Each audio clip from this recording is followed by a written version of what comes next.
Good morning India. दोस्तों नमस्कार। दोस्तों हमारे चैनल की कहानियाँ रोजाना सुनते रहने के लिए आप हमारे चैनल को सब्सक्राइब कर सकते हैं।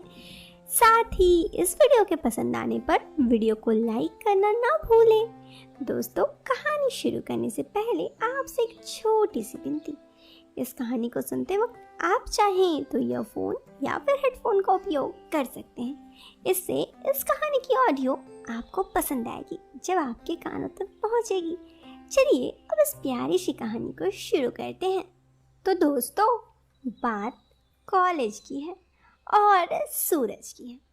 सूरज कहता है बात उस वक्त की है जब मैं 19 साल का था। मैं 12वीं का छात्रा था और जिस स्कूल में या फिर यूँ कहो तो कॉलेज, यूँ तो हमारा वो कॉलेज था लेकिन सब हमें स्कूल बुलाते थे, पढ़ते थे। वहाँ पर बहुत सारे बड़े ही शरारती किस्म के लड़के हैं। वो लोग बहुत ही ज़्यादा शरारत करते थे।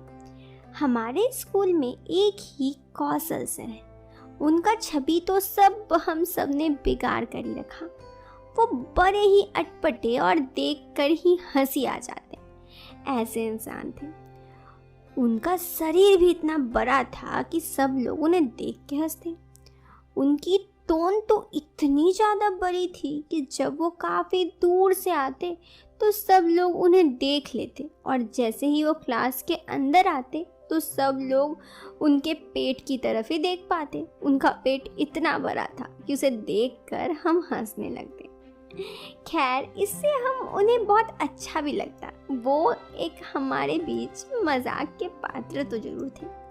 हम सारे स्टूडेंट्स उनकी क्लास में बड़े मज़े लेते, लेकिन वो बहुत ही तेज तर्रार थे। जब भी उन्हें किसी से अपना काम निकलवाना होता तो अपनी मीठी बातों से अपना काम निकाल लेते और कहते थे कि बेटा तुम ये काम कर दो, बदले में कल समोसे खिलाऊंगा।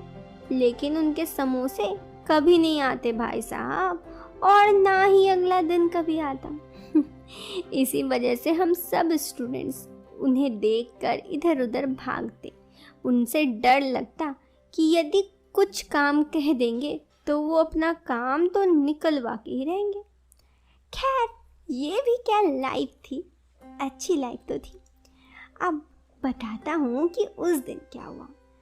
जब वो किसी काम के लिए किसी को कह देते तो अपना काम निकलवाने की ही रहते रहते। कौशल सर को पान खाने की बड़ी बुरी आदत थी, इसलिए उन्होंने हमारे स्कूल की सारी दीवारें लाल कर दी थी। उनका मुंह हमेशा ही पान से भरा हुआ रहता। एक दिन मैं और मेरे साथ एक दोस्त बैठा था। हम दोनों आपस में बात कर रहे थे।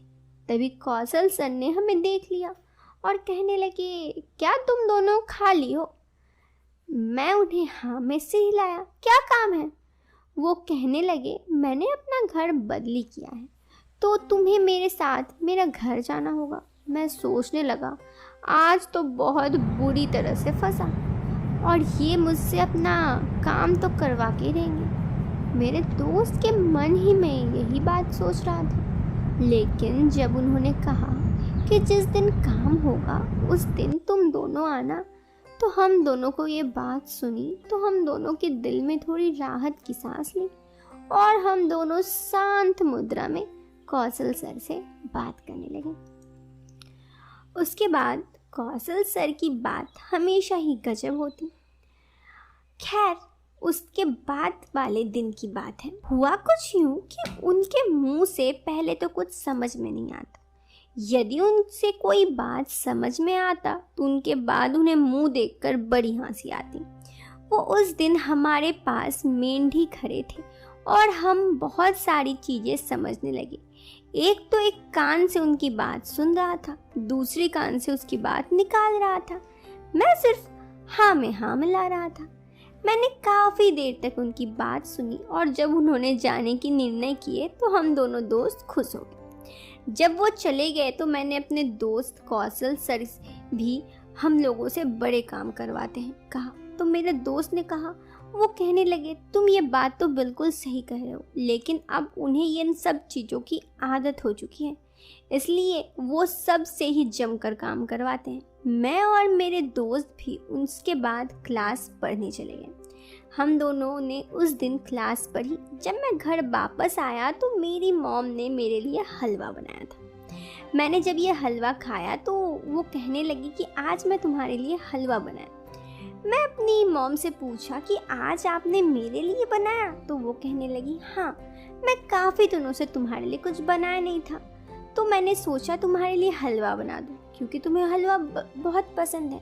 और वाकई मुझे हलवा भी बहुत पसंद था, क्योंकि मैं मीठा खाना बहुत ज़्यादा पसंद करता था।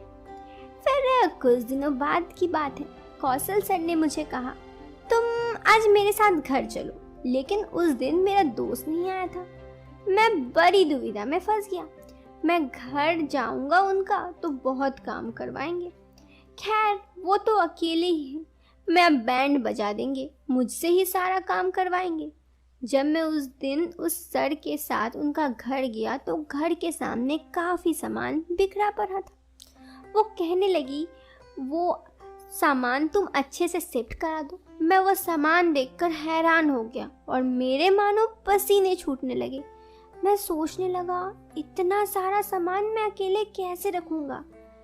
जब उनकी पत्नी आई तो थोड़ी राहत की सांस ली और सोचा, चलो ये कुछ तो मदद करेंगी। वैसे वो तो अच्छे से चल भी नहीं पाते थे, इसलिए वो अपने दूसरे रूम में जाकर बैठ गए और वहाँ से ऑर्डर करने लगे। मैंने थोड़ा बहुत सामान इधर से उधर करना शुरू की। उनकी पत्नी भी मेरी काफ़ी मदद कर रही थी। वो मुझसे मेरा नाम पूछने लगी तो मैंने उन्हें अपना नाम बता दिया और हम दोनों काम कर रहे थे। मैं बहुत ज़्यादा थक चुका था, क्योंकि उनका सामान भी कुछ कम नहीं था। मैंने कौशल सर के रूम में देखा तो वो अपनी बड़ी सी कुर्सी में सोए हुए थे। उनकी पत्नी और मैं काम कर रहे थे। उनकी पत्नी एक सामान उठा रही थी और एक एक सामान उठाकर काफ़ी मदद कर रही थी। इधर कौशल सर सो रहे थे और मैं और उनकी पत्नी मिलकर बहुत सारे काम कर दिए। लगभग पूरा साफ सफाई हो ही चुका था। फिर जब मैं जाने लगा तो उनकी पत्नी मुझे काफ़ी धन्यवाद दी और फिर मुझे वहाँ बैठ के हलवा भी खिलाई। बोली कि लो। मुझे बहुत अच्छा लगा, क्योंकि हलवा मुझे पहले ही मैंने कहा था कि मुझे मीठा हलवा बहुत पसंद है। उसके बाद मैं वहाँ से आ गई। उस दिन पहली बार था जब कौशल सर के कुछ काम से मुझे इनाम तो मिला। नहीं तो कौशल सर सबसे काम तो करवाते, लेकिन इनाम कभी नहीं देते। इस चीज़ से मुझे ये भी समझ में आ गया कि उनकी पत्नी कितनी खूबसूरत है और वो मुझसे काफ़ी मीठी मीठी बातें भी करती। अब की बार से जब भी मैं कौशल सर के घर जाता, मैं तो चाहता कि वो मुझे काम करवाए और मैं बहाना बनाकर उनके घर जाऊं और उनकी प्यारी सी पत्नी से मीठी मीठी बातें करूं। लेकिन अब जब से कॉलेज छूटा, 12th क्लास की पढ़ाई ख़त्म हुई, तब से उनका घर जाना भी दूर हो गया। बस कुछ यादें ही सिमट के रह गई। दोस्तों, ये प्यारी सी कहानी यहाँ पे ख़त्म हो गई। कैसी लगी कहानी? कमेंट बॉक्स पे अपनी जवाब जरूर दे। वीडियो के पसंद आने पर आप इस वीडियो को एक लाइक और चैनल पे पहली बार आए हैं तो सब्सक्राइब करें। Till then, bye bye, take care.